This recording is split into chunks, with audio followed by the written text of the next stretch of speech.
Hello and welcome back to DriveDriverDriven. My name is Humble and we're back again on the Blunicorn rebuild project. Things are moving fast and they're going to get even faster. As of today, 6 weeks from now, I need to have the car on a dyno.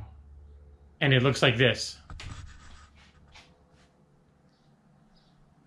So I know it looks a lot different from the last time you guys saw it, so let me go over some of the updates.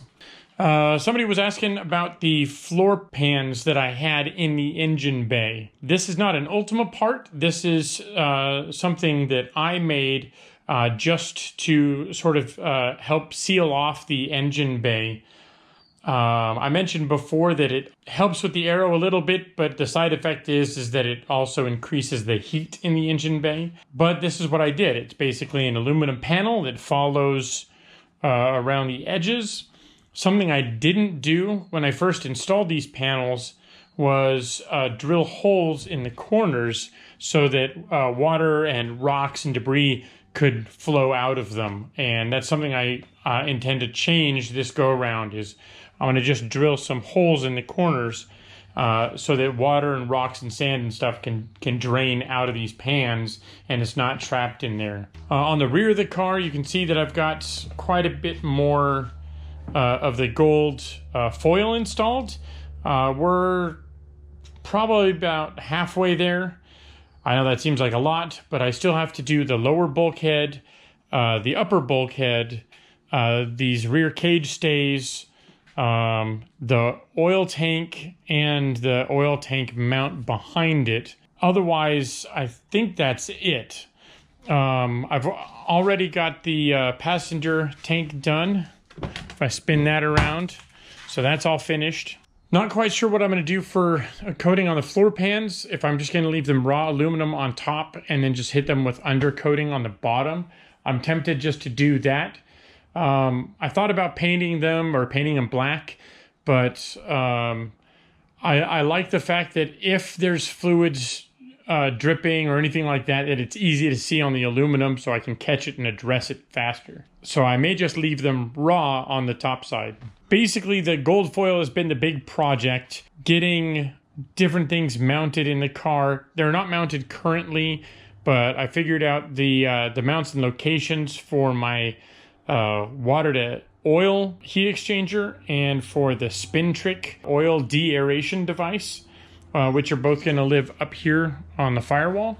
Figured out a location for the fuel pressure regulator, which is going to sort of live up in this area on the firewall. Once I finish the gold overlay on the lower bulkhead, which I'm going to do today, I can start pre-plumbing some of the lines. Right now I have connectors to do the tank link, which is a -10, which is the forwardmost connector on the tank there. And then I'm still waiting for parts to do the -6 lines with the feed and return. Those will be done in short order as well. I think the way I'm going to have the feed and returns go is so the pressure that feeds the fuel system is going to come from the driver's side tank. So that's going to feed the fuel pressure regulator up on the rear bulkhead. Then our return is going to go to the passenger side tank.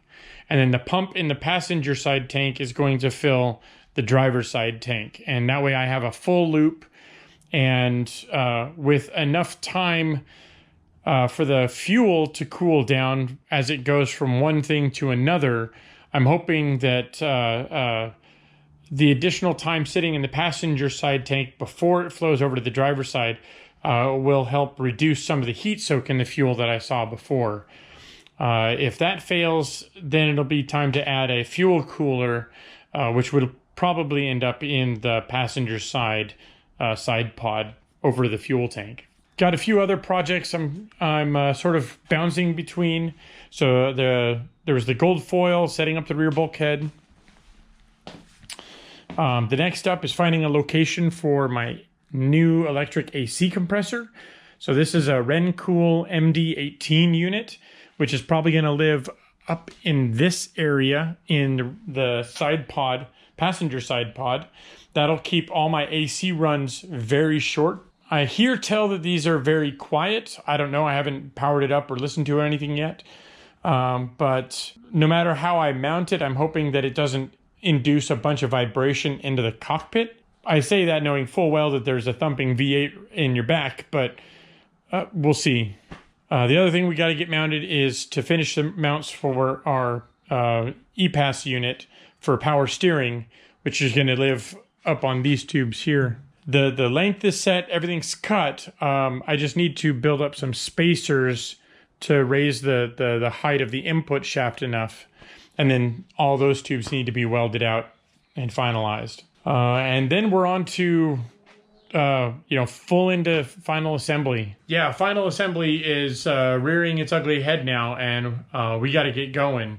So I'm going to be working double time on a lot of these, like getting the wiring in, getting the brakes and all the control cables in for the transmission, getting all the HVAC set up. So I need to alter the air box to change how some of the outlets are routed to work around the motor for the EPAS unit. Things like that are all in the coming days.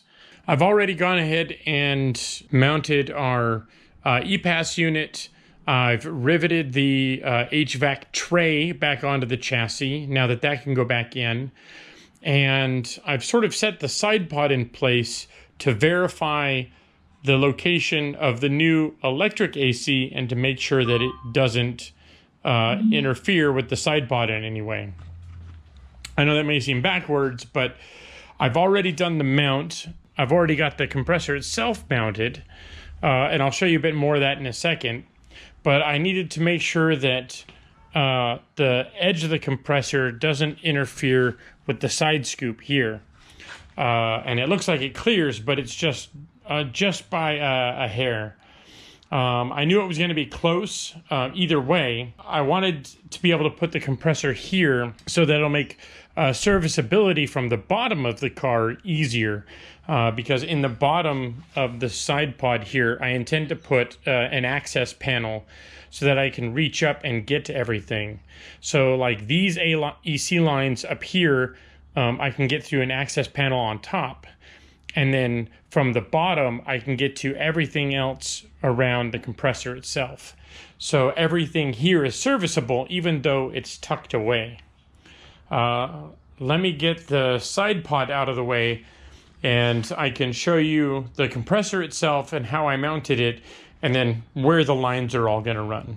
Okay, now with the side of the car exposed, you can sort of see down the side how everything lines up. The fuel cell isn't mounted fully, so it's a little bit out of line, but otherwise you can see just basically down the side of the car and where the side pod would sit up against it. And right in this area is right where the scoop comes through. This is a Rencool MD18 Electric AC compressor.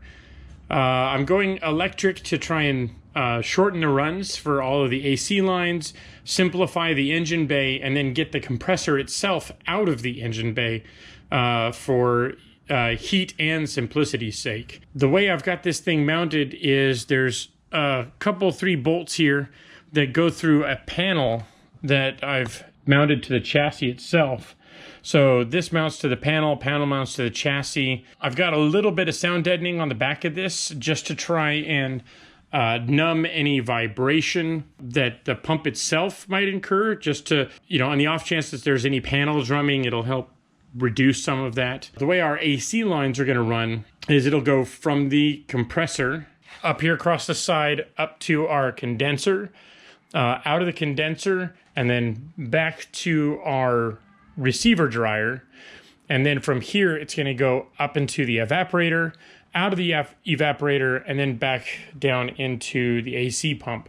So because all the lines are just up in this area up here, it's going to be significantly shorter than it was previously, even though I'm running a larger condenser. So with sort of everything in its final position, I can measure for my lines. I can figure out what kind of connectors I need as far as like their size and if it needs a bend or a straight or what have you. Previously, I made up my own lines. I have a crimper and I can do that. And then I can check the system for any leaks before I charge it. On our HVAC unit, I have to do a couple of modifications. So these ports here obviously aren't going to be used anymore. They just can't be used. So what I have to do is cut this vent off on both of these ports and cover it up with a plate. And then I'll use these two ports. And what you can't see is with this thing in place, there's actually a port on the side there. So if I need some additional ports, I can run out the side here and one out the other side. But what I think I'm going to do is just try to get away with one tube coming off of here into a Y and one tube coming off of here into a Y, and run to the underneath the dash vents and then the forward dash vents off of each of those ports. Should work fine. I'm not going to run any dash vents or anything that blows up onto the window because I've got an electrically heated windscreen, so I shouldn't need a defogger vent in that case.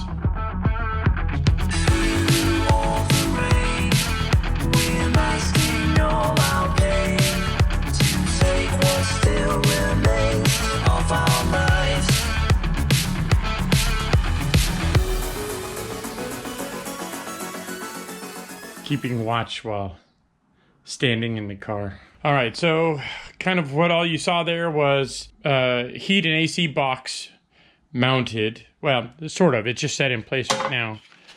I have a plate here. We cut the vents off and blocked them off. These two vents you just can't use because the motor for the EPAS is in the way. That'll kind of interfere with one of the vents that sits down below to feed the passenger compartment. Not quite sure what I'm going to do about that yet, if I want to remake that panel or just have one dummy vent and one vent that's working. But my idea is to tee one of these off to feed the lower dash vents and tee the other one off to feed the upper dash vents, the ones that actually fire towards the driver and passenger. But I don't know if I want to redo these two vents under here where the AC controls sit. So I still got to figure that out.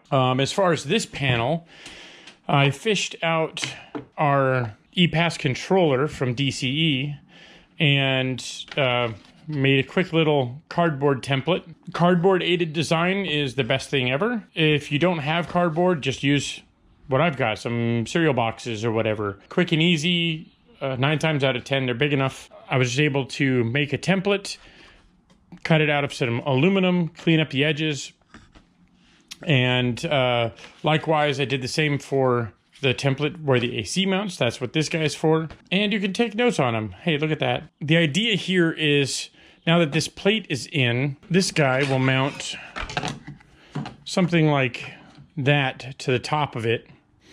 I'll be able to reach these connectors via the access hole that'll be right here, and I'll be able to access the box itself if I need to. All the cables that are running off of it, the only one I really need to get to is this guy, which is serial for connectivity.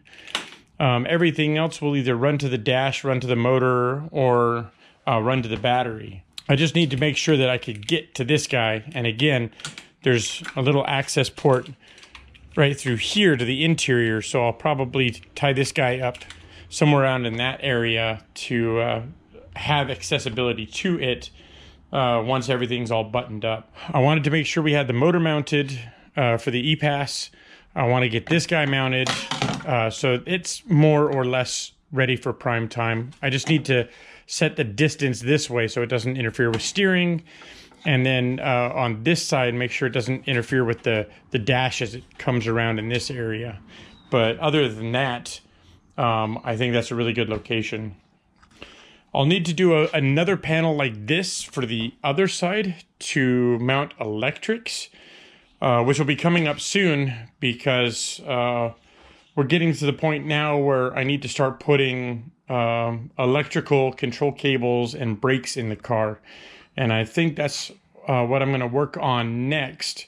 while I'm waiting for our AC fittings. It's an easy enough job just mounting brake lines. I'll pull those out next. Kind of a quick job doing the brakes and then running the control cables for the shifter and the e-brake lines, which will route to the back of the car. Speaking of the back of the car, I just got the first batch of fittings in. So these are -12 fittings. This is almost ready to go. There's a 90-degree, this guy here, which is actually going to be closer to like a 30-degree. I just needed this bit of tube in here to get past the fitting right next to it. And this actually routes up here on the bulkhead with a couple other lines. So there's going to be a bundle of 4 tubes that'll come across on the bulkhead here, but it shouldn't stick out any farther than this guy. So let's get started on the brake lines.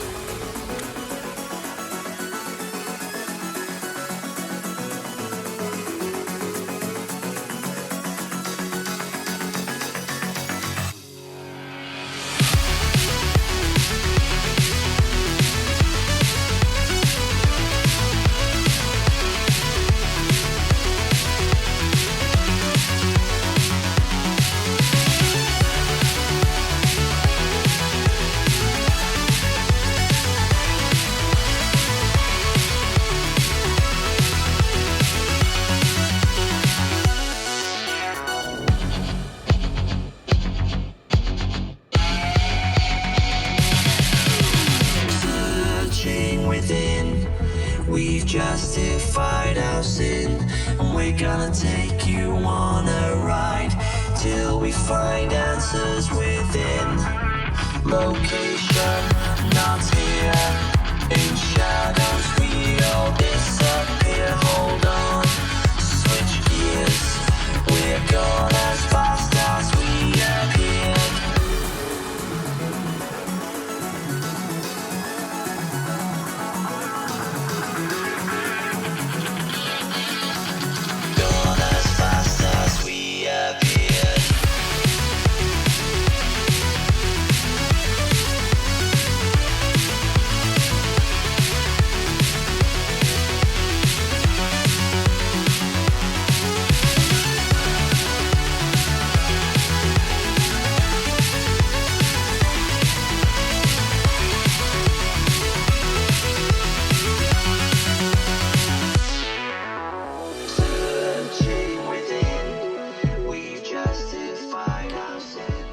All right, let's give a quick little recap because that was a whole lot. So start up here. Got our clutch line run, which goes all the way down the side of the car, down through here, then out around the back. Our brake lines. I switched out the T to one that has an additional port for the brake pressure sensor. This is the front line. I need to make a new line to go from here to the master cylinder. This is the rear line that got installed. And that wraps around the passenger side, down through here, underneath, and then all the way back, where it hits this T. And again, there's a brake pressure sensor for the rear circuit.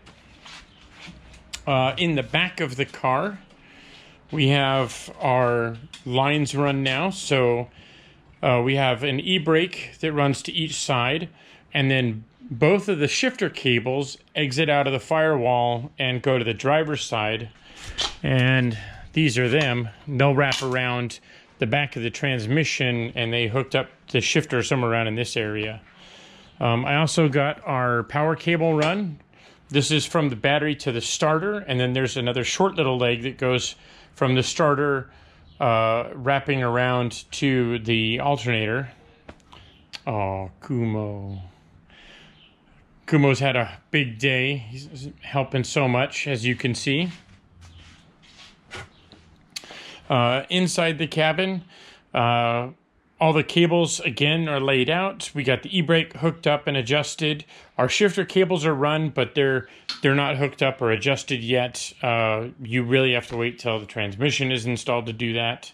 I played with the orientation of this a little bit, whether to have it like this, up like that, or turned around and facing the other way like that and point the cables that direction.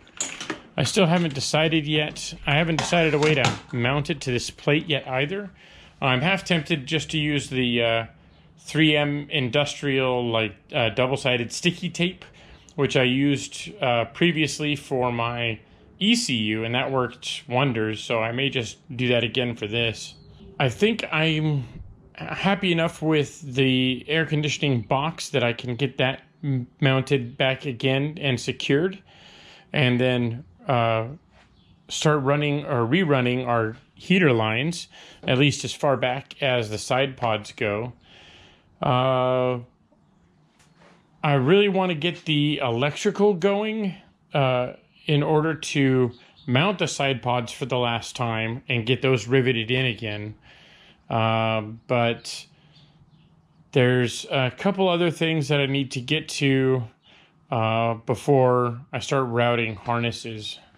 Kumo's had a hard day helping out, and I'm willing to agree. Quite a bit of jumping around, and I'm sorry for that it's not really cleanly one project finishing and starting another one versus jumping around through 2 or 3 at the same time. That's kind of how the rebuild is going, as I'm waiting for parts.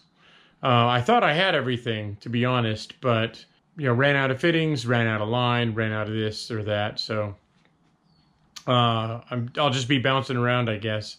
But that'll do it for today. Thank you guys for watching, and I'll see you next time.